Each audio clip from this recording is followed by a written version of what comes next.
Ngomongin soal puasa Ramadan, ini kan ibadah yang kita semua jalani tiap tahun ya. Tapi pernah kepikiran nggak sih kalau aturan puasa kita sekarang ini ternyata beda banget sama yang dulu?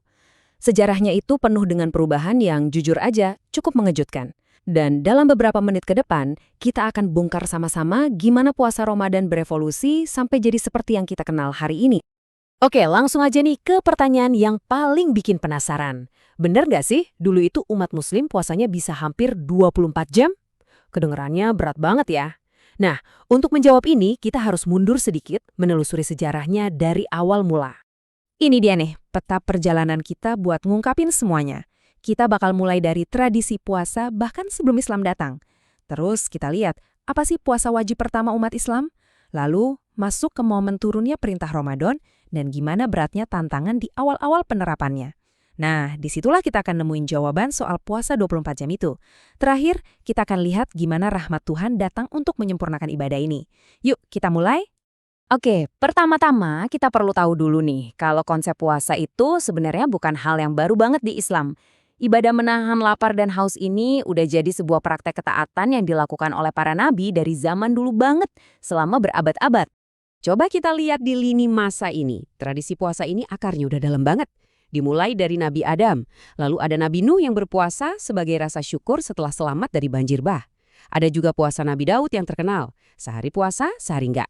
Dan yang paling nyambung sama cerita kita nanti adalah puasanya Nabi Musa di hari Asyura sebagai ungkapan syukur karena diselamatkan dari kejaran Fir'aun. Jadi jelas ya, puasa itu punya sejarah yang panjang dalam tradisi para nabi. Oke, sekarang kita loncat ke masa awal Islam di Madinah. Setelah hijrah, kan komunitas muslim baru aja terbentuk ya, dan mereka butuh sebuah praktek bersama. Dan ternyata, puasa pertama yang diwajibkan bagi mereka itu bukan Ramadan loh.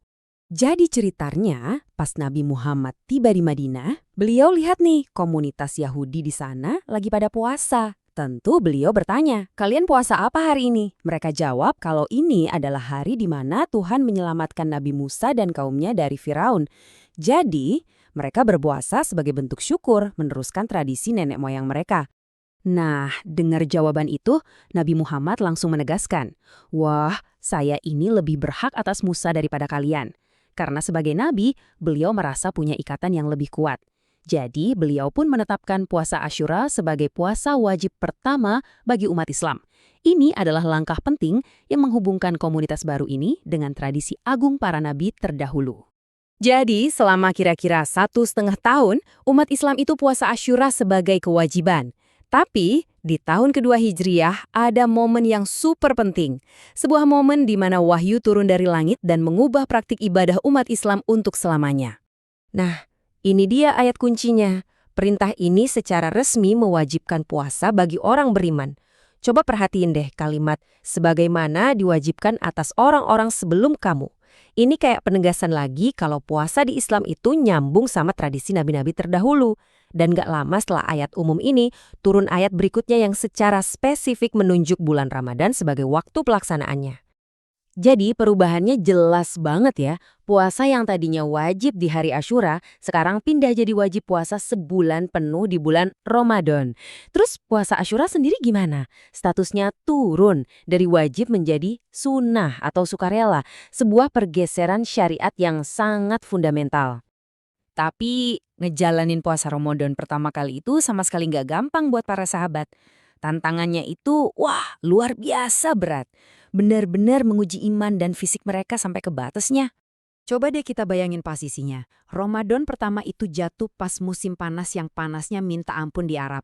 Makanan buat sahur sama buka juga seadanya banget, kadang cuma kurma dicampur sedikit tepung atau air. Terus mereka kan belum terbiasa ya puasa 30 hari berturut-turut. Dan puncaknya, di tengah-tengah itu semua, mereka harus perang. Perang Badar, pertempuran paling krusial dalam sejarah Islam. Angka ini nunjukin betapa gila cobaannya. Cuma 313 orang muslim dalam kondisi puasa harus ngelawan 1.000 tentara Quraisy yang lengkap persenjataannya. Ini bukan cuma soal fisik, tapi soal keyakinan yang diuji habis-habisan. Tapi tunggu dulu, selain tantangan dari luar itu semua, ternyata ada satu aturan internal yang bikin puasa zaman dulu itu jadi ujian paling berat. Dan inilah jawaban dari pertanyaan kita di awal tadi. Beneran ada puasa yang hampir 24 jam?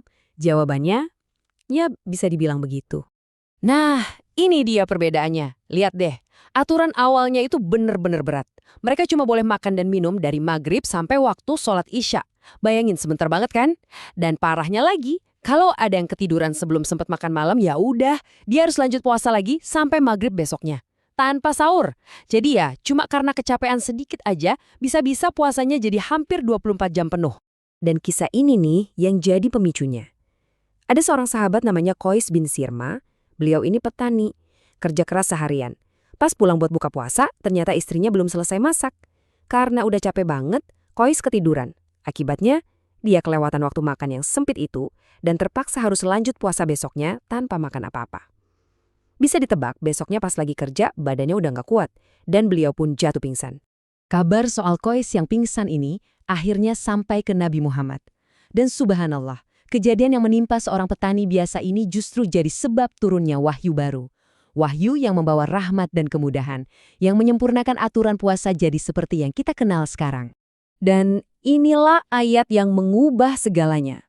Ayat ini memperpanjang waktu makan dan minum dari maghrib sepanjang malam sampai fajar tiba. Sampai benang putih fajar bisa dibedakan dari benang hitam malam. Inilah yang jadi dasar disyariatkannya sahur, yang ngasih kita energi buat puasa seharian. Bener-bener rahmat yang luar biasa kan? Selain sahur, ada juga keringanan lain yang datang secara bertahap. Jadi awalnya nih, puasa itu sifatnya pilihan, mau puasa atau bayar fidyah. Tapi kemudian aturannya disempurnakan, puasa jadi wajib buat yang mampu. Sementara fidyah dikhususkan buat yang punya halangan permanen, kayak orang tua renta atau yang sakit kronis. Terus buat musafir dan orang sakit, mereka juga dapat izin buat nggak puasa dan bisa menggantinya di hari lain. Kisah ini ngasih kita pelajaran yang penting banget.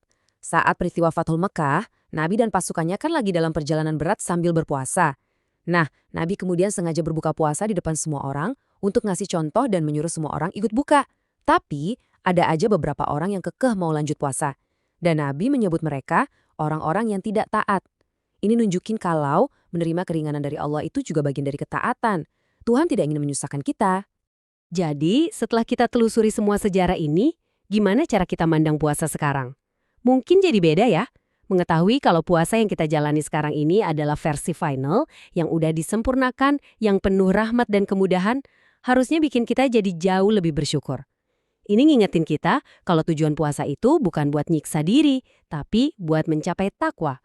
Sebuah pelajaran indah tentang keseimbangan antara ketaatan kita sebagai hamba dan betapa besar kasih sayang Tuhan.